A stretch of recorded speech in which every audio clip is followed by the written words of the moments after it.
Do you ever feel overwhelmed by the ever-changing world of technology? Tech It Out can help make some sense of it all. Breaking down geek speak into street speak, technology columnist, author, and TV personality Mark Saltzman covers consumer technology each week for every listener. Mark tackles the latest news, reviews, and how-tos to help you understand what's hot, what's not, and why. Hey everyone, welcome to Tech It Out. This is episode 144. Thanks for tuning in. I hope everyone's doing okay out there, despite these strange days. You know, the other day my wife was commenting about life before COVID-19, so she used the term BC. I thought that was kind of funny. Anyhow, I hope that you and your loved ones are safe and you're healthy and you're not too impacted financially by this whole thing, which of course just makes everything a lot worse and a lot more challenging and stressful, but I hope that you're okay. I know my work has taken a bit of a hit. All the speeches that I had planned for 2020 have been canceled, of course, so that's not fun, but still, writing articles. But a lot of it has fallen to the wayside. That's just how it's going. A lot of people don't have any work, zero. So who am I going to complain to? I have to be grateful for what I have, even though it's a blow, right? Like many of you as well. So hoping that there's an end soon. I'm feeling like there's a bit of a light at the end of the tunnel. I'm not sure about you, but slowly getting back to normal, but it can't come fast enough, right? So look, as we've done on the past month on this program, we're going to be exploring several tech angles to COVID-19. We have 5 segments this hour. We're first going to touch base with Twitter to hear how that platform is aiming to dish up vetted, reliable content tied to coronavirus for you in a new tab that you'll find on Twitter. After that, we're going to talk with tech expert Carley Knobloch about some smart home tech and some banking apps too that may be able to help, as well as some tips to avoiding stimulus check scams. Then, since there's no real sports to watch on TV, we're going to hear about a new video game called Ultimate Rivals that offers something very unique. This game is playable now on Apple Arcade. And finally, we're going to talk online education, remote learning or distance learning, whatever the phrase is today. It keeps changing, it seems. And we're going to chat with Prodigy Education about this trend and how students can not just survive, but thrive while working from home in virtual classes. All right, time to officially kick things off on this week's Tech It Out, powered by ASUS. I'll tell you more about them shortly, but let's get to our first interview. What's the number one social media platform for breaking news, discussing and debating hot topics, sharing content, and connecting directly with others? Well, if you said Twitter, you'd be right.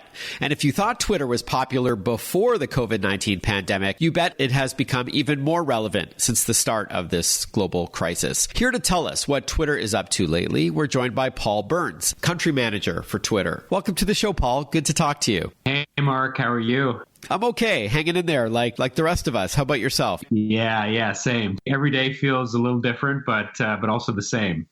Groundhog Day a little bit, right? Yeah. Now, look, before we talk about the COVID-19 resources within Twitter, please tell us something that we should know about the platform for those who aren't yet on Twitter, and tell us something most people don't know about Twitter that might be interesting. Yeah, Twitter is this. It's a platform that allows people to have a conversation about what's happening in the world and to connect to things that they care about. And so, depending on what's happening in the world at this very moment, from sports to news to politics to what's happening in outer space, Twitter's a platform where you can almost get up to the minute conversational data and join a conversation about those things. So yeah, that's Twitter in a nutshell. It's a great platform. It's been around for about 14 years, and it is the conversation layer of the internet, as we like to say. And your question about what's something that people don't know about Twitter, the thing that I love about Twitter, actually, it's the best thing to have with you while you actually watch TV. I find it's the best companion to TV. While a TV show is on and you have Twitter up and running on your smartphone or your computer, it's just a great sort of conversation, water cooler conversation about the show that you're watching. And I love watching sports and having Twitter up and running at the same time. It's just an amazing, it makes TV so much more enjoyable. So that would be something that I would say not a lot of people know, but when they do find out, it's like the best kept secret. Yeah, I noticed that a lot of the trending hashtags would be tied to something going on. It'll be like hashtag The Bachelor or hashtag President Address or something like that. If Donald Trump is on some sort of tirade to his 77 plus million followers on Twitter. But yeah, often it does sound like it would be an ideal second screen for sure. So that's a great overview. Thank you for that. And no doubt Twitter has become even more popular since March. That is true, correct? Yeah, COVID-19, we're just seeing a massive surge in conversations and traffic in the last month, in the last several months. We're seeing a COVID-19 related tweet on the platform every 45 millisecond. And so, and we announced actually a couple weeks ago, our daily average users are up 23% over a year ago. So massive surge in people coming to the platform. And I think because COVID-19, there's new information almost every minute, it feels like. Yeah. Twitter's this great real-time news platform where people just can stay up to date on what's happening with the political landscape, with the global outbreak news, how various states and provinces and countries are dealing with these things around the world. And so we've just seen this unbelievable surge in conversation around that topic. And it could be hyper-local topics as well, like not even just tied to your particular city, but even your neighborhood, which is pretty cool. And other related topics must be trending too, Paul. Things like working from home, staying entertained during self-isolation and all that. Yeah, maybe not surprising, but, conversations like gaming, up 71% over last year. Conversation around pets, up 38% over last year. Cooking and baking, surprisingly, or maybe not surprisingly, we're just seeing twice as many people talking about cooking and baking, and seeing about 500,000 tweets a day about that topic. And right. This great Netflix show, I don't know if you've seen it, Tiger King. Of course. It's an iconic cultural phenomenon.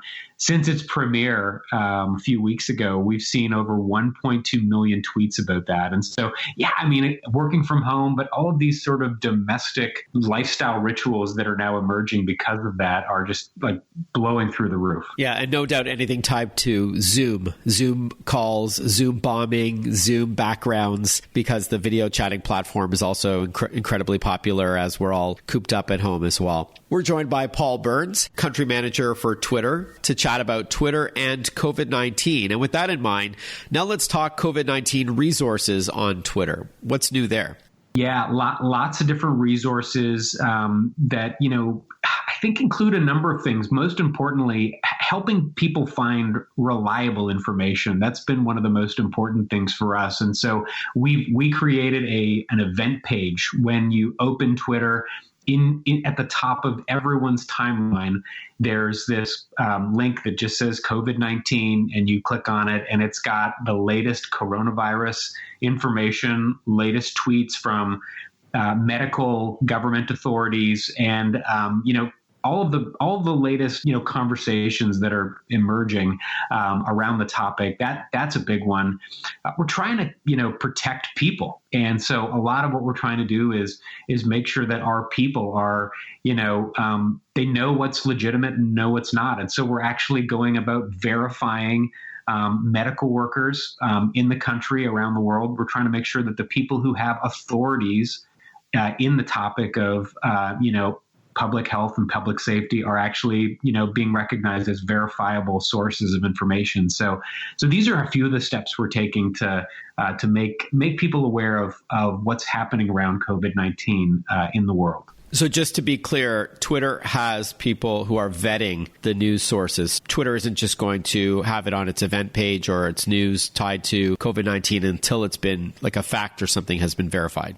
Like every global leader is talking about this topic right now. And so around the world, we are actually, when you search in the search tab on Twitter for coronavirus or any related tweet, we send you to the actual public health sites for the specific country in question. So we want to make sure that we are putting people through to the most authoritative voices on the topic. The COVID-19 event pages that I just mentioned are in 30 plus countries around the world. And I think what the big thing is that we're trying to make sure happen is verifying COVID-19 experts. And so this is working with global public health authorities to identify experts and that already have, verified, accounts. We're trying to make sure that they are clearly authorities viewed in the mind of the public. Got it. And would you see this COVID-19 event page at the top of Twitter, whether you're on the mobile version, like on a smartphone or a tablet, or on the desktop version, like on a PC or Mac? Yeah, in either version, when you go to the top of your timeline, you will see a COVID-19 event page. If you're in, one of the 30 countries that we've made it available in, which, in North America includes, Mexico, US, and Canada. So that would be sort of seen on desktop and mobile versions of Twitter. Okay, Paul Burns, thanks so much for carving out some time to chat with us. Twitter's been more important than ever, understandably so, and certainly a platform that I turn to several times a day, and I know I'm not alone. Thank you again for everything, Paul. Be well. Thanks, Mark. You too. Tech It Out is powered by ASUS for those in search of incredible. ASUS creates technology for today and tomorrow's smart life, including its line of award-winning ZenBooks, VivoBooks, Chromebooks, and Expert Books. Head over to asus.com/US/radio for more info. We'll be right back with more Tech It Out. Listen to Tech It Out whenever you want. Find the Tech It Out podcast at iTunes or wherever you get your podcasts.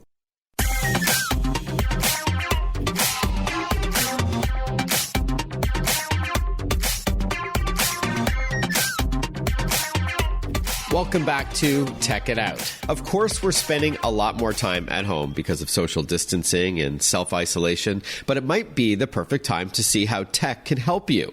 So we have on the line tech lifestyle expert Carley Knobloch with some great ideas for your home and for your remote banking needs as well. Hi, Carley. Always great to chat with you. How you holding up? Hey, I'm doing great, and I hope you're doing well too. I've partnered with some cool tech brands that I hope will make all the time we're spending at home a little bit easier. Why don't we dive right in? What smart home gadgets do you like right now? The first one I want to talk about is the C by GE Motion Sensor Starter Kit.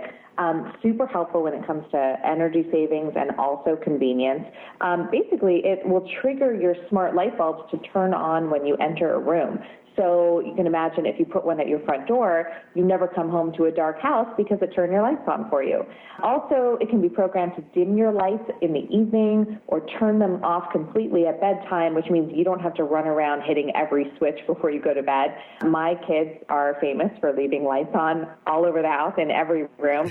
So this kind of product would definitely help me yell at them less, which is especially helpful now that we're all living in close quarters. And the C by GE Motion Sensor Starter Kit, you can get at Lowe's now for $36.98. That's just the letter C by GE Motion Sensor Starter Kit. And that sounds perfect. In fact, I wrote an article last week for USA Today on ways technology can help you save money at home on your utility bills. So this sounds like it also can do the trick. Absolutely. Love it. What else did you have for us? So I don't know about you, but my house right now is like a revolving door of shipments and contactless deliveries all day long. So the Arlo Video Doorbell is my next product.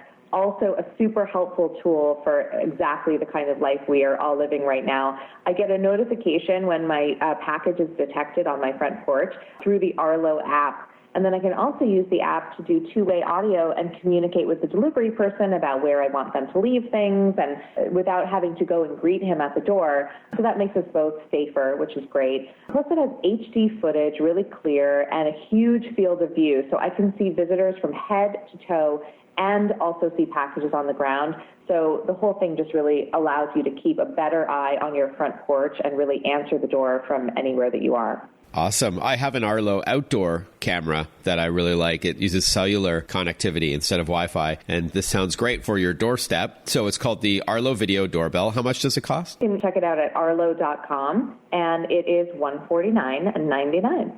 Okay. All right, Carley, many of us are now banking through our mobile devices. Do you have any tips there or any apps you can recommend? Yeah, totally. Mobile banking has never been more helpful, especially now that we're all social distancing. So financial technology like the Chase mobile app really helps you securely manage your finances without visiting a branch or going to an ATM. A lot of people are really starting to do online banking now for the first time. It's really exciting. So tons of features like being able to deposit a check just by simply taking its photo, paying your bills with the app, and instantly sending money to friends and family. Plus, you can set up account alerts, which I think is the most important thing. Really helps you track all of your transactions in real time so you can keep an eye on things. If anything looks funny, you're the first to see it. You can call the bank and discuss.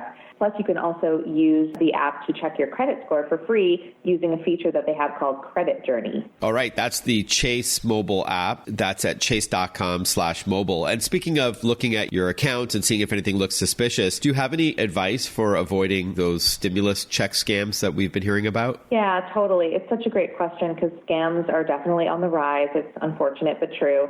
But there are some precautionary measures you can take. Number one, again, set up those alerts in the Chase mobile app or at chase.com to monitor all your transactions. That's the way you're going to see things as they happen and check them out if they don't look right to you.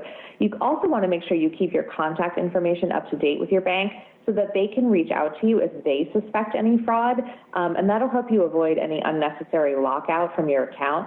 And then lastly, the emails. If you see an email that's asking you for personal information, they want you to click on a suspicious link, or they threaten to close or freeze your account if you don't respond quickly. That's another fear tactic. Just ignore that because it's definitely not from your bank. And Chase has a great web address where they have tips and resources related to the impact of COVID-19, and you can check that out at chase.com/stayconnected.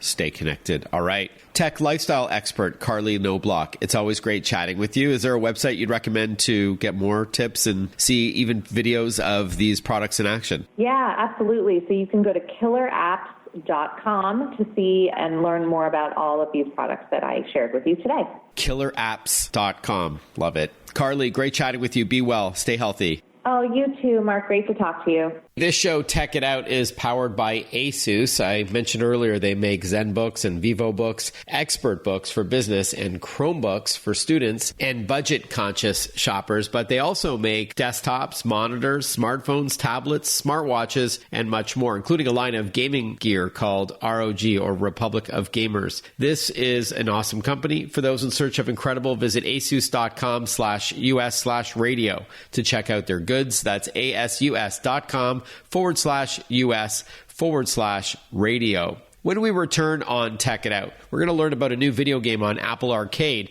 called Ultimate Rivals. Let's face it, there's no real sports to watch on TV, so this might be the next best thing. Plus, you're also going to learn what makes this sports game unique compared to all the other ones out there.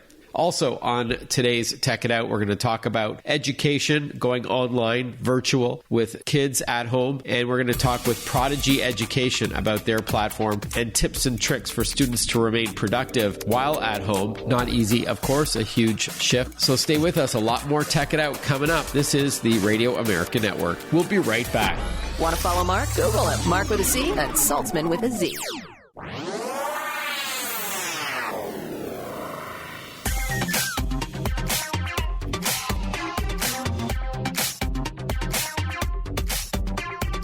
Breaking down geek speak into street speak. This is Tech It Out. Tech It Out with technology columnist, author, and TV personality Mark Saltzman. Welcome back, everyone. You're listening to Tech It Out. With the COVID-19 pandemic, there are no live sports to watch, of course, but a new video game might be the next best thing.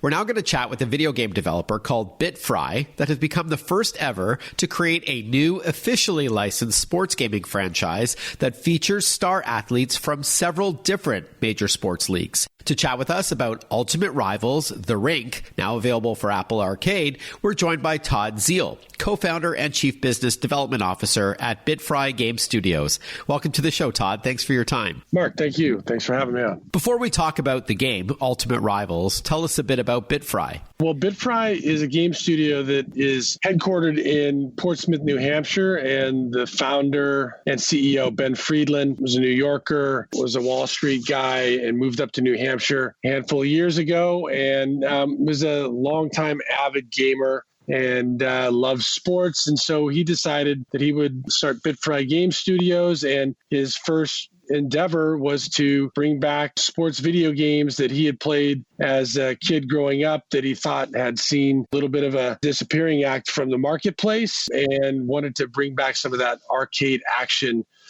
sports. And so he founded the company and then started with baseball, and we met soon after that to really develop this franchise and our first release, the rink that you mentioned. All right. Now, speaking of baseball, Todd, you were a pro MLB player, right? For several teams. Indeed. I was drafted in 1986 out of UCLA and played until 2004, had quite a few stints around the league and a little more than 16 years. And what was as relevant about that time as it pertains to BitFry and Ben and this sports franchise that we've started was, I was a part of the licensing committee for the Major League Baseball Players Association for about 12 years as a player. And it really kind of gave me a feel for what was going to be probably, the most challenging, but I think most unique aspect of our game. And that's to hold the licenses from all of the major sports players and the leagues and be able to mesh those two things together. So with that in mind, tell us a bit about Ultimate Rivals, the rink. It implies that it's a skating rink, so it's a hockey game, but leans more on the arcade side of things than a simulation.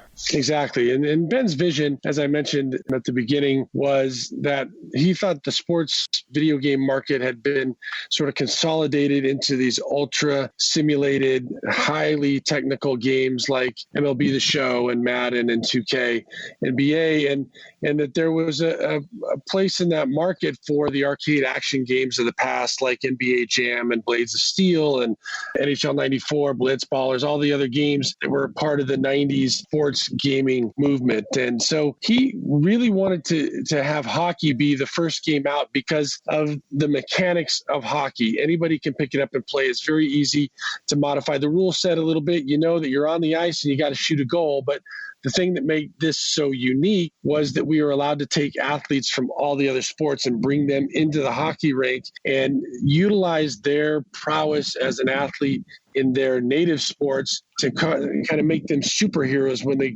get into something that's not their sport. So, for example, LeBron James or Steph Curry or De'Aaron Fox from the NBA comes into a hockey game and they bring their own attributes into that and sort of become like Avengers and superheroes on the ice. And that's really what you see when you see our first game, The Rink. It is a very fast-paced, over-the-top action with ultimate moves from players like Wayne Gretzky to Justin Turner to, as I mentioned, Alex Ovechkin and guys in the NBA like LeBron James. So great mashup and really fast-paced, fun, over-the-top action. Is it a single-player game, or do you play with your buddies? And if so, can you do so over the internet, like multiplayer? It is a single-player game on Apple Arcade right now. We've just put in it's eventually going to be a multiplayer online competitive game. That was always the intent of the game. And we really started down the path building these games for console. It's a very rich, deep experience.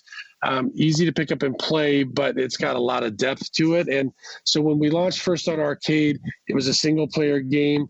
We've added in a multiplayer online, a 1v1 online with some, random matchmaking. And then the next step is to be able to play multiplayer online and be able to match your own opponents so you can play online with friends and and other rivals that are out there trying to match it up. So for those who aren't familiar with Apple Arcade, it's a service where you pay, I think it's $5 a month in the US and $6 a month in Canada. And you have access to more than 100 games on iPhone and iPad, or are there other platforms supported? For right now, we are exclusive to Apple Arcade. That was our first launch. They've been great partners for us, working on developing not only the first game in the franchise, The Rink, but we're in late stages of development of the next in the franchise, which is Ultimate Rivals, The Court, which would imply, as you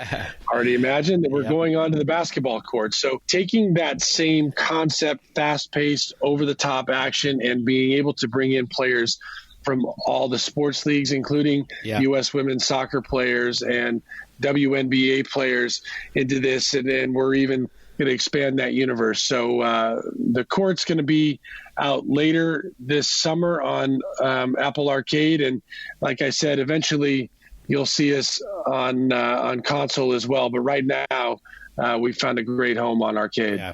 I love this mashup approach. Don't take this the wrong way, Todd, but it's kind of funny that a giant video game publisher like EA Sports or 2K Sports hasn't been able to do this, but a lesser-known studio like BitFry was able to pull this off. Did they not think of the idea, or you just had better success in making it happen with your connections? I mean, that's a really good question. I think what happened, Ben and I have relationships at all the leagues and players associations. That was one of the things that I think I brought to the table in coming to BitFry. And those relationships really gave us an opportunity to pitch this as an entire platform so that the leagues and players could understand that this was going to be able to highlight their athletes and their leagues year round in a way that is fun and exciting and maybe can even, be a little bit more accessible to a younger audience. Congratulations on Ultimate Rivals, The Rink, playable now on Apple Arcade. Pleasure chatting with you. All the best. Mark, my pleasure. Thanks for having me. When we return on Tech It Out, we're going to learn about online education, how this might be the future. We're going to chat with Prodigy when we return. Stay with us. Breaking down geek speak into street speak. Tech It Out, hosted by Mark Saltzman.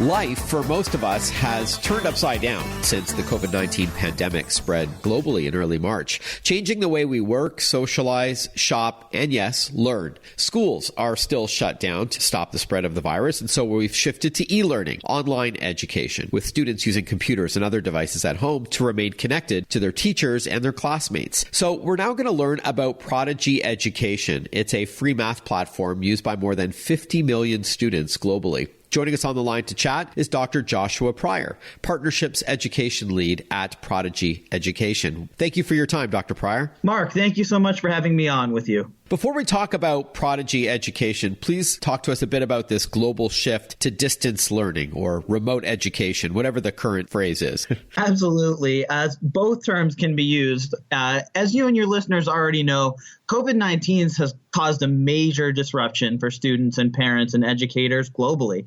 It's become clear that the system just wasn't prepared for an abrupt shift from traditional teaching and learning to fully remote learning on such a massive scale. I think a lot of that's evidenced by a report that recently came out from the LA Times where they reviewed results from a survey of over 1,200 public school parents that was commissioned by a nonprofit research and advocacy group called the Education Trust. And they found that 89% of parents are concerned about their children falling behind academically while schools aren't in session. And 80% of parents said they've been experiencing stress levels higher or much higher than usual, which of course is completely understandable. At the moment, parents are in-home coaches and child care providers. They're trying to juggle working from home in a best-case scenario.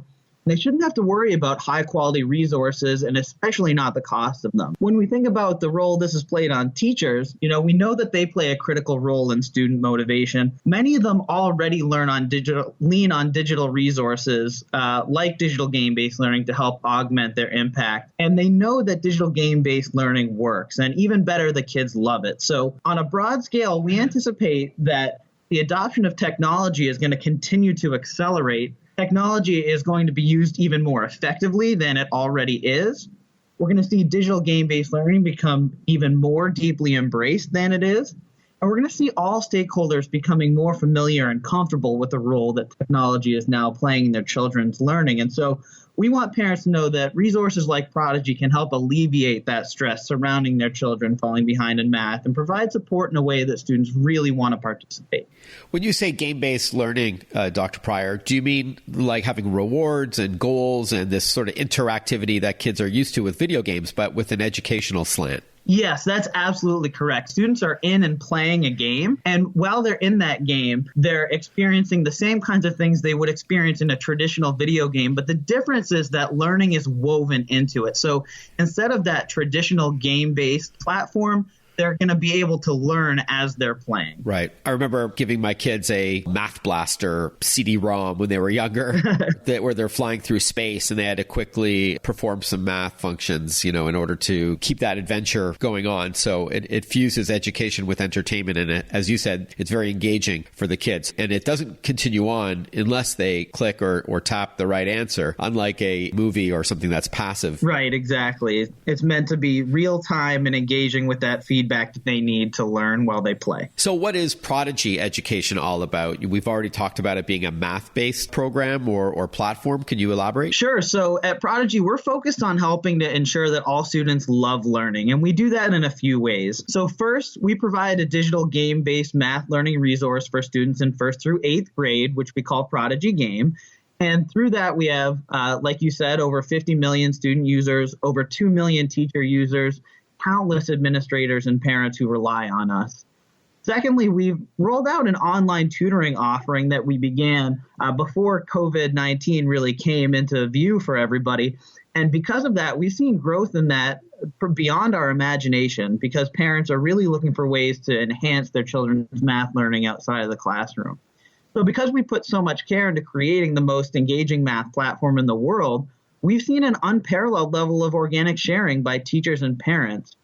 I've been lucky enough to be both a teacher and administrator in public education, and I personally have never seen a resource like Prodigy that combines learning and fun so seamlessly before. And also, as a parent, I'm lucky to be able to see the joy they can bring to students learning firsthand. And my experience really isn't unusual. We did a survey recently and got responses from over 450 parents from across the United States.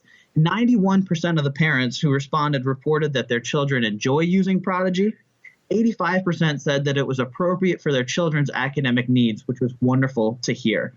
So our focus is on continuing to help every child to love learning by providing a game-based learning platform, also providing support via online tutoring that can help them improve in math. We're chatting with Dr. Joshua Pryor. He's the Partnerships Education Lead at Prodigy Education. It's a free online math platform used by more than 50 million students. There are many other math platforms available for e-learning or distance learning. What would you say are the key differentiators between Prodigy Education and the competition? There are a few things that come to mind right away that make us different from virtually all the other resources in the marketplace. First is that students absolutely love our game, and we know that because we did an informal survey of administrators from across the U.S., and 100% of them reported that their students enjoy playing Prodigy. It's a massive multiplayer online role-playing game. Students create an avatar. They go on a quest to conquer a nemesis called the Puppet Master, but the quest requires them to do math to progress through every step of the game. We see over 9 million math questions answered every month, which means we likely know more about math than anyone else. When we return on Tech It Out, we'll continue chatting about Prodigy Education and how this might just be the way things will continue on even after the COVID-19 pandemic runs its course. We'll be right back. Follow Mark Saltzman on Facebook, on Twitter, on Instagram. Listen to Tech It Out whenever you want.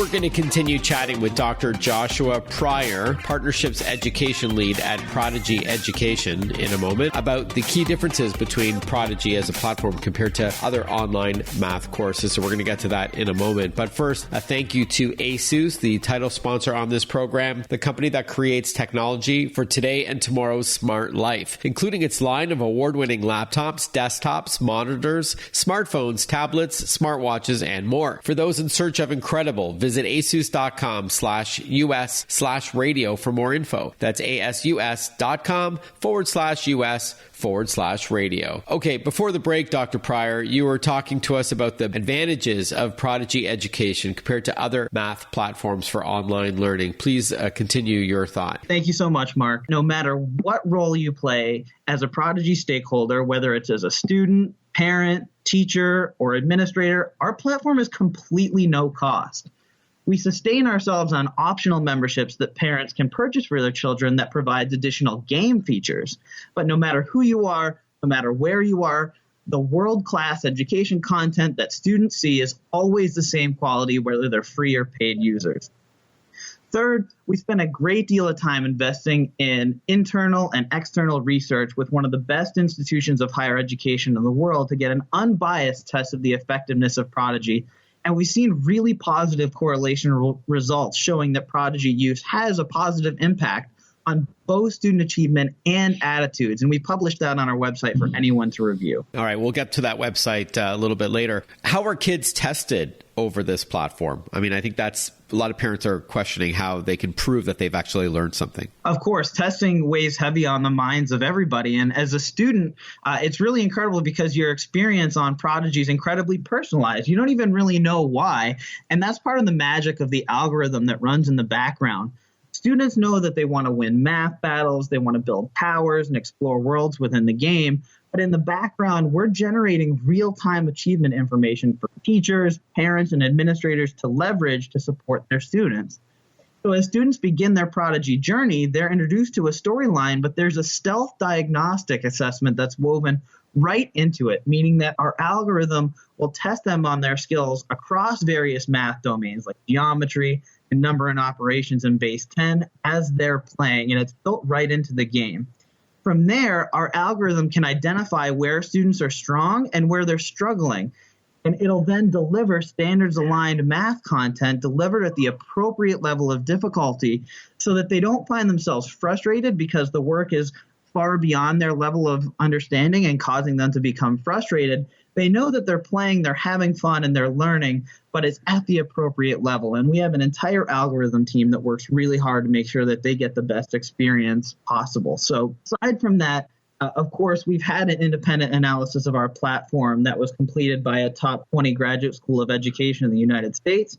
They identified that Prodigy is uniquely positioned because we allow teachers to align the math content to what they're teaching in class. And that's a really special benefit that other platforms just don't provide. We're really different because students don't even know they're in a testing environment. Parents don't need to stress about students being worried about a big upcoming test. All they need to do is say, sure, go ahead and play some Prodigy. Kids think they're just having fun playing a math game, but parents and teachers know they're learning while doing it, and that's a major win-win. We're almost out of time, Dr. Pryor, but I know you've got some personal stories on how some teachers are really going above and beyond during COVID-19. Can you share one of those stories with us? Certainly. So one example that comes to mind right away is a teacher out of Syracuse, New York, named Justine Hill, and she teaches third grade at East Syracuse Elementary. And every day she does video conferencing with her students to help outline the agenda for the day, which includes Prodigy use. She shares lessons, she provides social interaction, and she schedules one-on-one meetings with parents to help promote a really personalized approach. Prodigy is built right into that. And so the information and data that are collected for her to be able to help assess student achievement, something she can share out with the parents that she works with of her students. And it helps enable her to close gaps because she can connect what the students are learning on Prodigy with the material that they need to know in her class. All right, so it's prodigygame.com. Dr. Pryor, thank you so much for your time. Stay healthy. Thank you so much, Mark.